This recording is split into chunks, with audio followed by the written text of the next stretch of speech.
ಇನ್ನು ಯಾಕಮ್ಮ ಬರ್ಲಿಲ್ಲ? ರಾಹುಲ್ ಆಲ್ರೆಡಿ ಎದ್ದು ಸರಸು ಸರಸು ಅಂತ ಕೂಕೊಳ್ತಾ ಇದ್ದಾನೆ. ನಿನ್ನ ಮನೆ ಮುಂದೆ ಕಾರ್ ರೆಡಿಯಾಗಿ ನಿಂತಿದೆ, ಬೇಗ ಬಂದ್ಬಿಡಮ್ಮ. ಸರಿ ಮೇಡಮ್, ಬರ್ತಿದ್ದೀನಿ.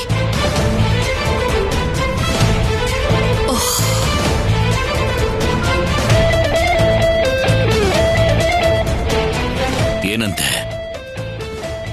ಬರ್ತಿದ್ದಾಳ್ರಿ.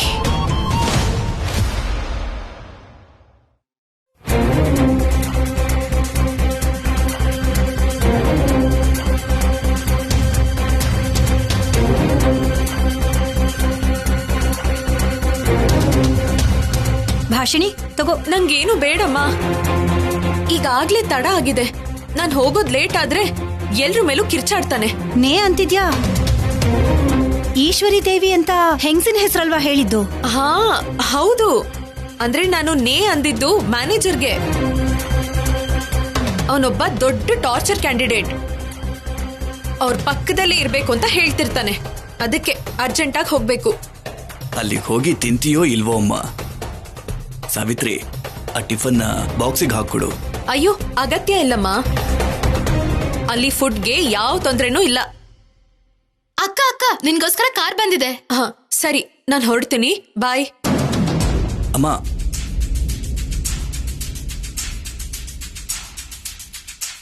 ನಮ್ಮ ಭಾಷಿಣಿನ ಅವರು ಸ್ವಂತದವಳು ಅನ್ನೋ ಹಾಗೆ ನೋಡ್ಕೋತಿದ್ದಾರೇನೋ, ಅದಕ್ಕೆ ತಡ ಆಗಿದ್ದಕ್ಕೆ ಇಷ್ಟೊಂದು ಚಿಂತೆ ಮಾಡ್ತಿದ್ದಾರೆ.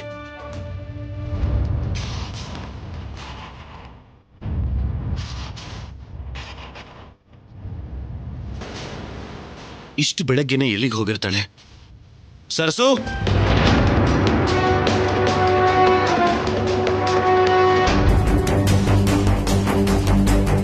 ಫಂಕ್ಷನ್ ಅಲ್ಲಿ ಭಾಷಿಣಿ ಮೇಲೆ ಮರ್ಡರ್ ಅಟೆಂಪ್ಟ್ ಮಾಡಿದ್ರಲ್ಲ ಮೇಡಮ್, ಆ ಭಯದಿಂದ ಬರಲ್ವೇನೋ ಅನಿಸ್ತಾ ಇದೆ. ಭಾಷಿಣಿ ಬರ್ಲಿಲ್ಲ ಅಂದ್ರೆ ರಾಹುಲ್ಗೆ ನಿಜ ಮಾತ್ರ ಅಲ್ಲ, ನಾವೆಲ್ಲರೂ ಸೇರಿ ಮಾಡ್ತಿರೋ ಮೋಸ ಕೂಡ ಗೊತ್ತಾಗೋಗ್ಬಿಡುತ್ತೆ. ನೀವಿಬ್ರು ಸ್ವಲ್ಪ ಹೊತ್ತು ಸೈಲೆಂಟ್ ಆಗಿರ್ತೀರಾ? ಭಾಷಿಣಿ ಮೇಲೆ ನನಗೆ ನಂಬಿಕೆ ಇದೆ, ಅವಳು ಖಂಡಿತ ಬರ್ತಾಳೆ.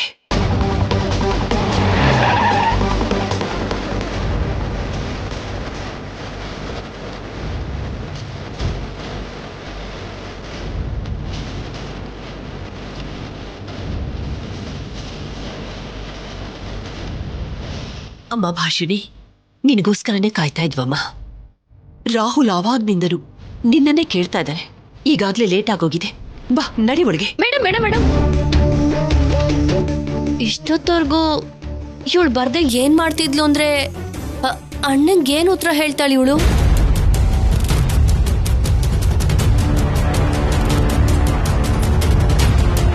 ಸರಸು, ಸರಸು,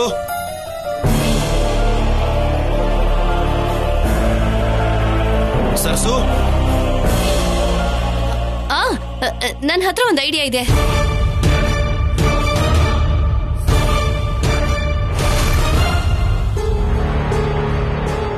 ಇದನ್ ತಗೋ, ಇವಾಗ ಏನ್ ಹೇಳ್ತೀಯಾ? ಹಾ, ದೇವಸ್ಥಾನಕ್ಕೆ ಹೋಗಿದ್ದೆ ಅಂತೀನಿ. Very good. ಇದೇ ರೀತಿ ಬುದ್ಧಿವಂತಿಕೆಯಿಂದ ಸಮಯ ಸ್ಫೂರ್ತಿ ಜೊತೆ ಬಿಹೇವ್ ಮಾಡ್ತಾ ಇದ್ರೆ ನಾವು ಅಂದುಕೊಂಡಿರೋದಕ್ಕಿಂತ ಮುಂಚೆನೆ ರಾಹುಲ್ ರಿಕವರ್ ಆಗ್ಬಿಡ್ತಾನೆ. ನನಗಾಗ ಅನಿಸ್ತಿದೆ. ಹೋಗಮ್ಮ, ಹೋಗು.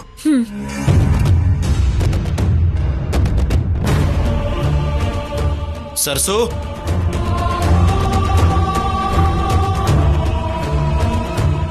ಸರಸು.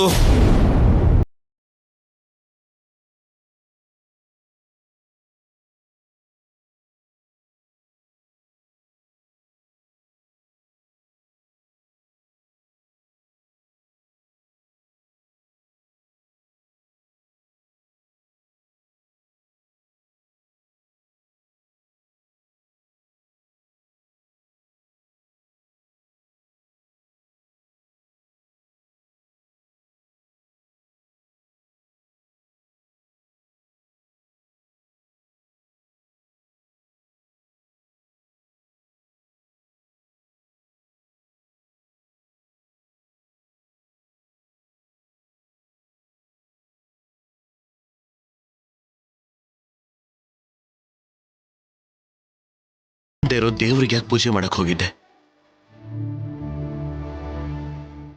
ನಿಮ್ಮನ್ ಕಳ್ಸಿದ್ದು ಆ ದೇವ್ರೆ ಅಂತ ಹೇಳಿದ್ದೆ ತಾನೆ. ಇವಾಗ ಯಾಕೆ ಹೀಗೆ ಹೇಳ್ತಿದ್ದೀರಾ? ನಾನು ನಾಸ್ತಿಕನ ಹಾಗೆ ಮಾತಾಡ್ತಿಲ್ಲ. ಜಸ್ಟ್ ಒಬ್ಬ ಪ್ರೇಮಿಯಾಗಿ ನನ್ನ ನೋವು ಹೇಳ್ತಾ ಇದ್ದೀನಿ ಅಷ್ಟೆ. ಇಷ್ಟೊತ್ತವರೆಗೂ ಕಣ್ಮುಚ್ಕೊಂಡು ನಿನ್ನ ಮಾತು ಕೇಳೋಕ್ಕೋಸ್ಕರ ಎಷ್ಟು ಹುಡುಕಾಡ್ದೆ ಗೊತ್ತಾ? ಕತ್ಲಲ್ಲಿ ಬೆಳಕು ಬರೋ ಹಾಗೆ ನಿನ್ನ ಮಾತು ಕೇಳಿಸ್ತು. ಕಣ್ಣು ಬಿಟ್ಟು ನೋಡ್ತಿದ್ದ ಹಾಗೆ ನಿನ್ನ ರೂಪ ಕಾಣಿಸ್ತು. ನನಗಿಷ್ಟು ಸಾಕು. ಈ ದಿನ ಇಲ್ಲ ನನಗೆ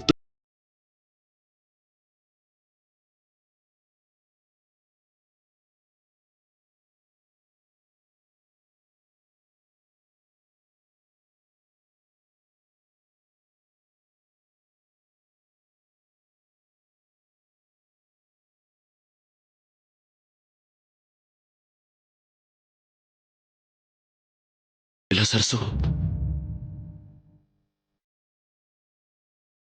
ಅದಕ್ಕೆ ಕಣ್ ಮುಚ್ಚಿದ್ರು ಕಣ್ ತೆಗೆದ್ರು ಕೂಡ ನೀನು ನನ್ನ ಮುಂದೆನೇ ಇರಬೇಕು.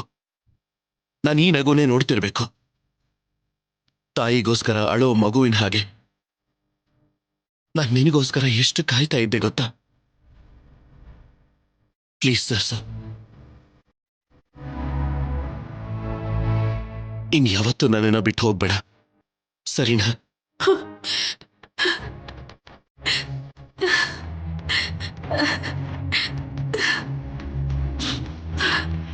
ಸರ್ಸು, ಏನಾಯ್ತು ಸರ್ಸು? ಯಾಕೆ ಕಣ್ಣೀರು? ನಿಮ್ ನಿಷ್ಕಲ್ಮಶ ಪ್ರೀತಿ ನೋಡ್ತಿದ್ರೆ ಹೀಗ್ ಗೊತ್ತಾಗ್ದೇನೆ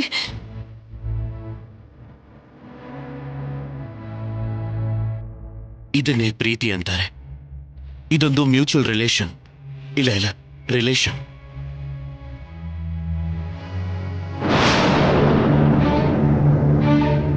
ಹೌದು ಸರ್ಸು, ಈಗೇನೋ ದೇವಸ್ಥಾನಕ್ಕೆ ಹೋಗಿದ್ದೆ ಸರಿ, ಆದ್ರೆ ರಾತ್ರಿ ಎಲ್ಲ ಎಲ್ಲಿಗೆ ಹೋಗಿದ್ದೆ? ಇನ್ನೆಲ್ಲಿರ್ತೀನಿ ರಾಹುಲ್ ಅವರೇ, ಇಲ್ಲೇ ಇದ್ನಲ್ಲ.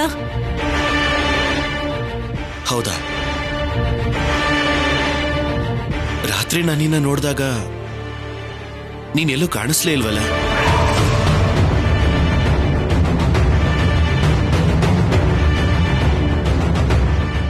ಅಂದ್ರೆ ರಾಹುಲ್ ಅವರೇ, ಅವಾಗ್ಲೇ ನಾನು ನನ್ನ ರೂಮಲ್ಲೇ ಮಲಗಿದ್ಲು ರಾಹುಲ್.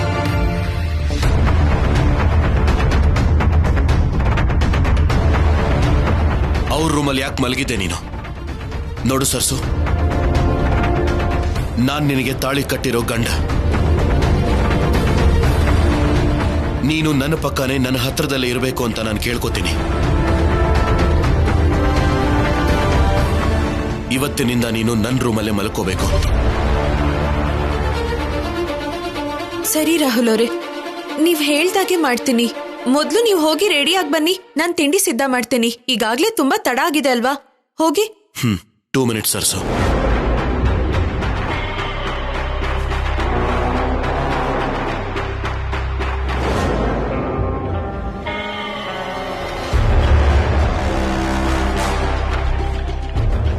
ಏನ್ ಮೇಡಮ್ ಇದು? ನನ್ನನ್ನ ಇಲ್ಲೇ ಅವ್ರ ಹತ್ರನೇ ಅವ್ರ ರೂಮಲ್ಲೇ ಇರು ಅಂತಿದಾರಲ್ಲ. ನನ್ನಿಂದ ಆಗಲ್ಲ. ಏನೇ ಪರಿಸ್ಥಿತಿ ಬಂದ್ರು ರಾತ್ರಿ ಆದ್ರೆ ನಮ್ಮ ಮನೆಗೆ ಹೋಗ್ಲೇಬೇಕು ಅಂತ ಹೇಳಿದ್ನಲ್ಲ.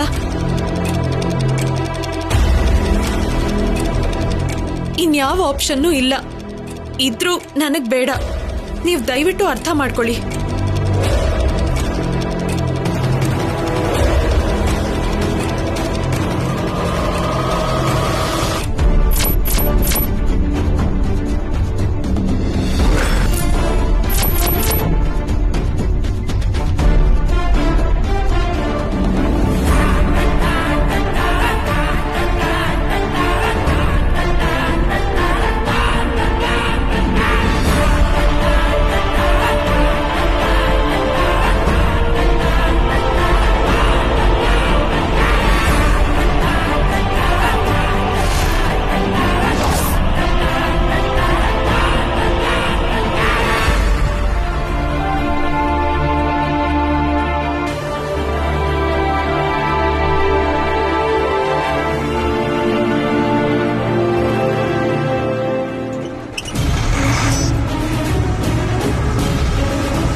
ಸರಸು ಬದುಕೇ ಇದ್ದಾಳೆ.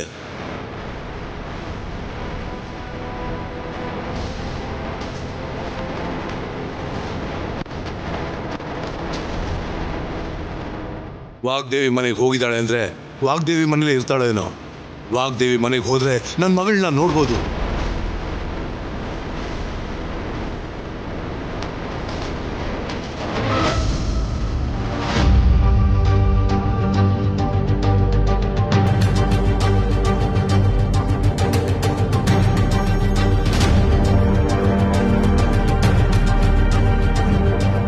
ಏನಾಯ್ತು?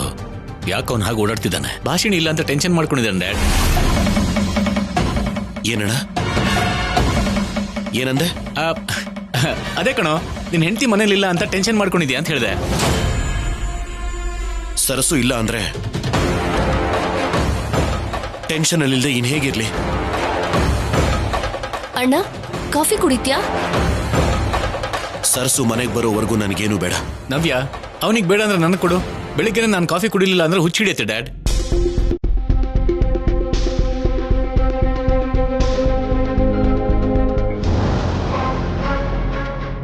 ಸರಸು ಮನೆಗೆ ಬರೋವರೆಗೂ ಯಾರು ಯಾವ ಕೆಲಸನೂ ಮಾಡಬಾರ್ದು, ಕಾಫಿನೂ ಕುಡಿಬಾರ್ದು. ಲೇ, ಏನ್ ಮಾಡ್ತಿದ್ಯಾ ರಾಹುಲ್? ಅವಳು ಮನೇಲಿಲ್ಲ ಅಂದ್ರೆ ಒಂಥರದ ಹುಚ್ಚು, ಇಲ್ಲ ಅಂದ್ರೆ ಇನ್ನೊಂಥರದ ಹುಚ್ಚು. ಸಾವು ಬಂದಿದೆ.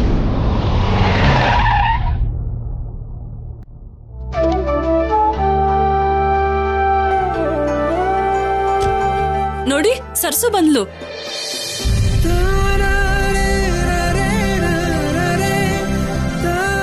ಅಯ್ಯಪ್ಪ, ಈಗ ಕುಡಿದು ಬಿಡ್ತೀನಿ.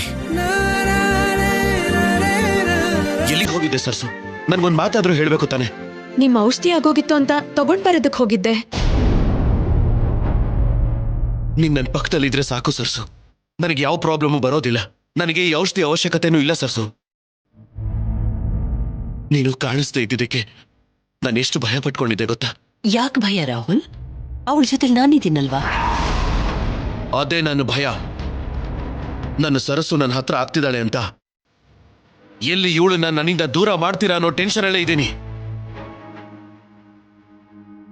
ನನ್ನಲ್ಲಿ ಬದಲಾವಣೆ ಆಗಿರೋದು ನಿನಗಿನ್ನೂ ಕಾಣಿಸ್ಲಿಲ್ಲ ಅಂದ್ರೆ ತಾಯಿಯಾಗಿ ನನ್ನ ದುರದೃಷ್ಟ.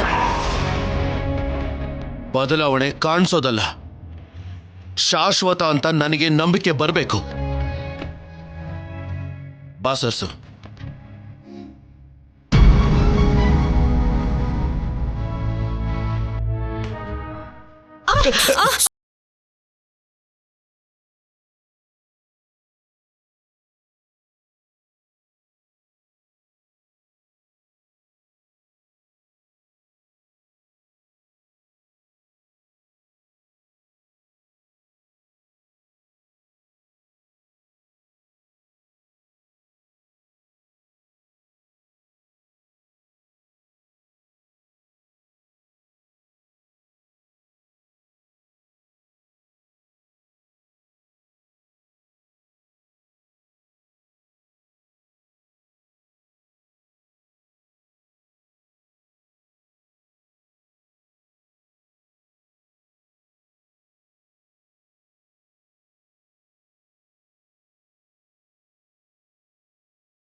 ಮ್ಯಾಮ್ ಅಷ್ಟಾರಂತೆ ಕಣೋ, ಕೊಡು ಮ್ಯಾಮ್.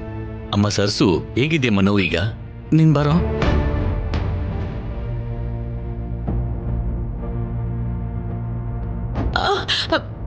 ಬೇಡ ಅಮ್ಮವ್ರೆ. ಪರವಾಗಿಲ್ಲ, ನಾನು ಹಚ್ತೀನಿ.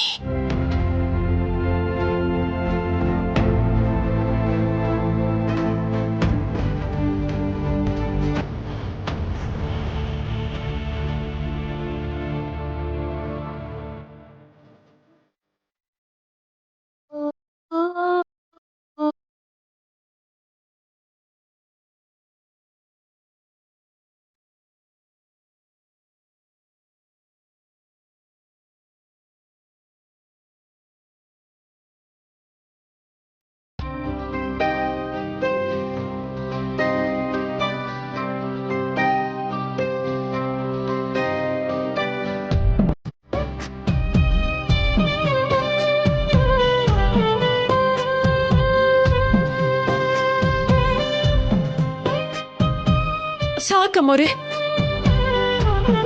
ಪೇನ್ ಕಡಿಮೆ ಆಯ್ತಾ?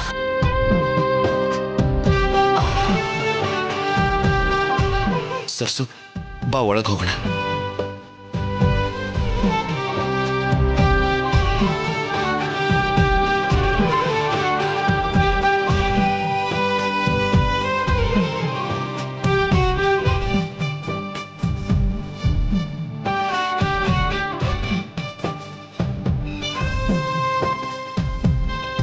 ನಾನ್ ನೋಡ್ತಿರೋದು ನಿಜಾನೇನಾ? ವಾಗ್ದೇವಿ ಬೇರೆಯವ್ರ ಕಾಲು ಹಿಡ್ಕೊಳ್ಳೋದ? ನನ್ ಕೈಲಿ ನಂಬಕ್ಕೆ ಆಗ್ತಿಲ್ಲ.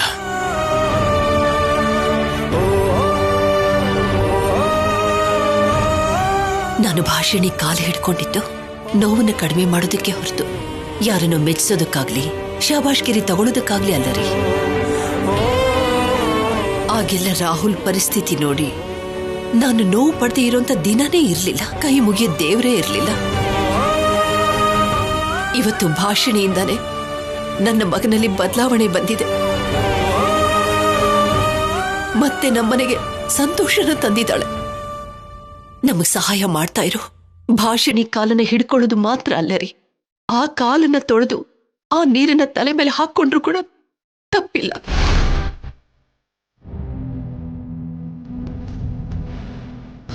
ವನಜ, ಅವರಿಬ್ರಿಗೂ ಊಟ ತಗೊಂಡು ಹೋಗ್ಕೊಡು. ಹಾ ಸರಿ ಮೇಡಮ್.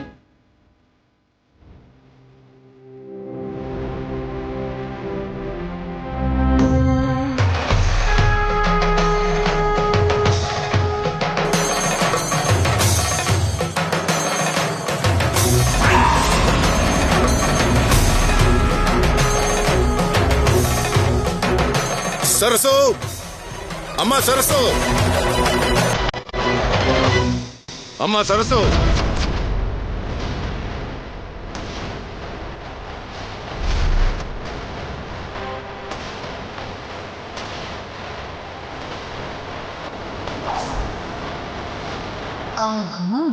ಸಖತ್ ಟೈಮಿಂಗ್ ಜಗದೀಶ್. ಇವಾಗ ಅತ್ತೆ ಸೊಸೆ ಗುಟ್ಟು ರಿವೀಲ್ ಆಗುತ್ತೆ ಅಂತ.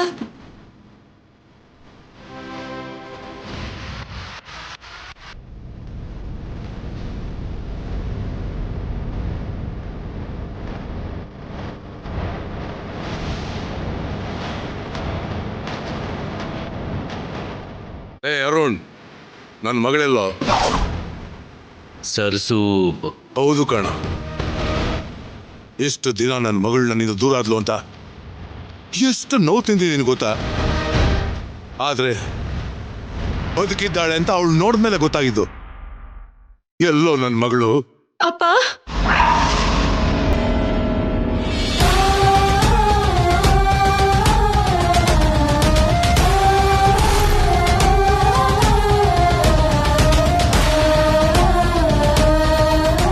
ಸರಸು,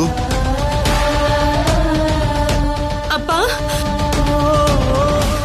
ಸರ್ಸು, ಸರಸು, ಅಮ್ಮ.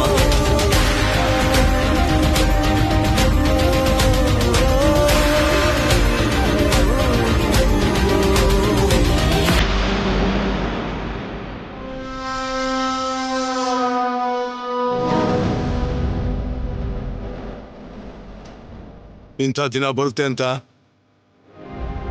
ನಿನ್ನ ಮತ್ತೆ ನೋಡ್ತೀನಿ ಅಂತ ಅನ್ಕೊಳ್ಳಿಲ್ಲಮ್ಮ. ನೀನು ಹುಟ್ಟಿದಾಗ ಎಷ್ಟು ಸಂತೋಷ ಪಟ್ನೋ, ಈಗ ಅದಕ್ಕಿಂತ ಹೆಚ್ಚು ಸಂತೋಷ ಆಗ್ತಿದೆಯಮ್ಮ. ಇಷ್ಟು ದಿನ ಎಲ್ಲಿದ್ದೆ? ಅವತ್ತಿನ ದಿನ ಆಕ್ಸಿಡೆಂಟ್ ಆದ್ಮೇಲೆ ನನ್ನನ್ನ ಒಬ್ರು ಡಾಕ್ಟ್ರು ಕರ್ಕೊಂಡು ಹೋಗಿ ಚಿಕಿತ್ಸೆ ಕೊಟ್ರಪ್ಪ. ಅಂದ್ರೆ ನಾನು ಶವ ಸಂಸ್ಕಾರ ಮಾಡಿದ್ದು ಬೇರೆ ಯಾರಿಗೋನಾ? ನೀನು ಬದುಕಿದ್ಯಾ, ಇಷ್ಟು ಸಂತೋಷ ಸಾಕಮ್ಮ.